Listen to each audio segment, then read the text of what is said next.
ANMR ನ್ಯೂಸ್ಗೆ ಸ್ವಾಗತ. Auto ತಡೆದು ನಡು ರಸ್ತೆಯಲ್ಲೇ ಯುವಕನ ಬರ್ಬರ ಕೊಲೆ.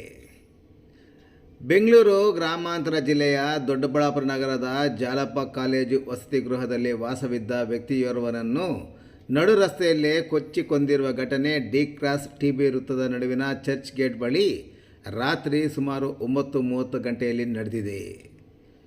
ಮೃತನನ್ನು ತಿಪ್ಪಗಾನಹಳ್ಳಿ ಮೂಲದ 27 ವರ್ಷದ ಪವನ್ ಎಂದು ಗುರುತಿಸಲಾಗಿದೆ. ನಗರದ ಜಾಲಪ್ಪ ಕಾಲೇಜಿನ ವಸತಿಗೃಹದಲ್ಲಿ ತಾಯಿಯೊಂದಿಗೆ ವಾಸವಿದ್ದ ಎಂದು ಪೊಲೀಸರು ತಿಳಿಸಿದ್ದಾರೆ. ಕೆಲ ದಿನಗಳ ಹಿಂದೆಯಷ್ಟೇ ಅಯ್ಯಪ್ಪ ಸ್ವಾಮಿ ಯಾತ್ರೆ ಮುಗಿಸಿ ಬಂದಿದ್ದ ಮೃತ ಪವನ್ ಗುರುವಾರ ರಾತ್ರಿ ಸುಮಾರು 11:30 ಗಂಟೆ ವೇಳೆ ಡಿ ಕ್ರಾಸ್ ಕಡೆಯಿಂದ ಟಿಬಿ ವೃತ್ತದ ಮಾರ್ಗವಾಗಿ ತನ್ನ ಆಟೋದಲ್ಲಿ ತೆರಳುವಾಗ ಹಿಂದಿನಿಂದ ಕಾರಿನಲ್ಲಿ ಬಂದ 4 ಮಂದಿ ಅಪರಿಚಿತ ದುಷ್ಕರ್ಮಿಗಳು ಆಟೋ ತಡೆದು ಮಾರ್ಕಾಸ್ತ್ರಗಳಿಂದ ಕೊಚ್ಚಿ ಕೊಲೆ ಮಾಡಿ ಪರಾರಿಯಾಗಿದ್ದಾರೆ. ಇನ್ನು ಘಟನೆಯಲ್ಲಿ ತೀವ್ರವಾಗಿ ಗಾಯಗೊಂಡ ಪವನ್ ಸ್ಥಳದಲ್ಲೇ ಸಾವನ್ನಪ್ಪಿದ್ದಾನೆಂದು ಪೊಲೀಸರು ತಿಳಿಸಿದ್ದಾರೆ.